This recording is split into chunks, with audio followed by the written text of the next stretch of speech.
At sa sobrang pugdol nga ng swing arm ni Tropa mga boss, napaisip tuloy siyang papurtingan sa atin para maging plasto ito. Kung napansin nyo naman mga boss, sobrang haba talaga yung nakuha natin dyan para maging plasto na siya. At ito na nga pala yung kinalabasan niya, kaya panoorin nyo talaga kung paano natin to nagproseso. Sa ganitong oras mga boss, galing pa kasi akong nagbaklas sa motor ko dahil iriripin ko kasi yan. Tapos dumating siya, kaya yun, naisip tuloy ako ng mga boss na trabahuin ko muna yung motor niya dahil kawawa naman si Tropa. Ayan o, nag-antay siya sa akin. Siyempre, kahit pagod na ako mga boss, inumpisahan ko pa rin yung motor niya. Siyempre, tinanggal ko na muna yung gulong, tapos nagkuha ako ng roller dyan, tapos tinagis-tagisan ko para hindi talaga tayo sumipyat sa pagtabas ng grinder ba.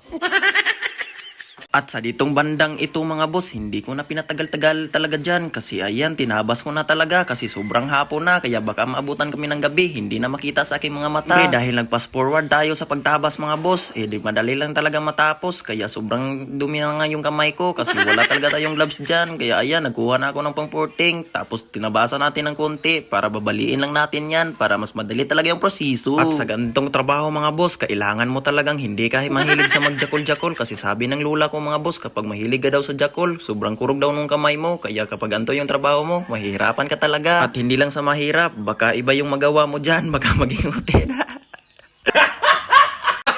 Gago! Kaya sa pagporting pa lang dito mga boss, nahihirapan talaga ako kasi sobrang laylay talaga sa kamay at pumipisik-pisik pa nga yung kinain ng grinder doon sa mata ko kasi wala kasi akong eyeglass, kaya dito nag-eyeglass na ako. Kahit sira yung eyeglass, ginagamit ko pa din para safety talaga yung mata ko. At dahil natapos na nga nating napurtingan doon sa bandang tuo dapit, dito naman tayo sa walang dapit. Kaya dito, nagtabas muna. Siyempre, natagisan na natin ng konti. Pwede na natin itong putihin. Ginagamitan ko ng flat screw sa pagligwat. Kaya tinanggal ko na. Naputi na talaga siya. Ito na siya. Siyempre, kaya nga pala tumawa ako dahil akala ko tapos na. Pero mayroon palang isang hindi ko na. Muntik ko nang nalimutan ito.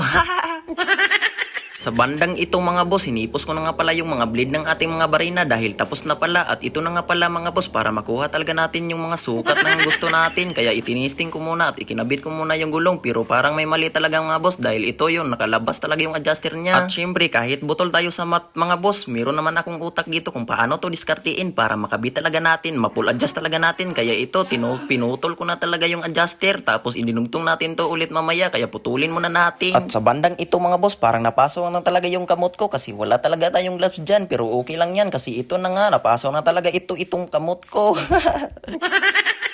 At sa nagtatanong pala mga boss kung bakit ko naman pinutol na hindi naman sira, kaya ito nga pala yung dahilan mga boss kung bakit ko pinutol kasi para makabit natin ng maigi yung adjuster at ma-full adjust natin. Kaya meron na naman tayong naisip dahil pinutol natin, magkuha muna ako ng welding machine dito para ma-welding talaga natin.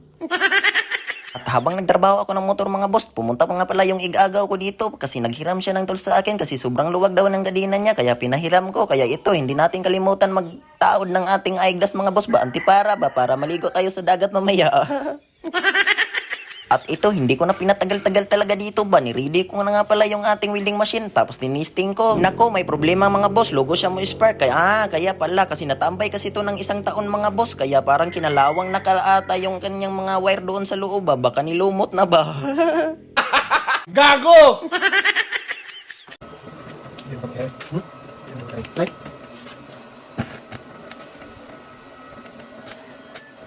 Ya kahit nilinisan ko pa lang mga lumot ng ating welding machine mga boss, ang hirap pala siyang maka-welding kasi ang problema nga pala mga boss, kung napansin niyo yung number 285 pala. Naisip ko tuloy na tama talaga yung sinabi ni Lola sa una ba nga kaya kapag magdadali ka sa iyong trabaho ay mas lalo kang malalangay kasi ayan pumalpak yung trabaho ko. Pero okay lang yan mga boss dahil sa sobrang dali-dali ko kasi mga boss kasi naluoy kasi ako sa tropa mga boss, baka maabutan siya ng gabi sa pag-uwi kaya yun nalimutan ko sa pag-adjust ng welding pero okay naman yung kinalabasan, makapasok naman ng kamay. Yun, syempre hindi nagtagal mga boss. Ito na nga pala yung kinalabasan. I-testing ko muna to dito ikabit. At kung napansin yung mga boss, parang malabo talaga yung ating kamera pa mga boss. Kasi yung isang kameraman kasi natin mga boss is nalubat. Kaya ito na namang isang kameraman ko yung ginagamit ko. At syempre mga boss, hindi ko na pinadugay-dugay, ikinabit ko na nga pala. At ito nga pala yung dati niyang itsura kanina na hindi ko pa naputol. At ngayon, ito na siya. Pwede na natin siyang i-full adjust mga boss dahil naputol na nga natin. At may problema tayo dito mga boss dahil na-full adjust natin. Hindi na nga aabot yung ating brake panel doon sa mismong stopper ng swing arm. Kaya ayan, yung sinabi ko sa inyo mga boss na hindi ako butol sa mga diskarte mga boss. Kaya yun, naglagay na lang ako ng tornilyo dito para mag-stopper yung ating panel.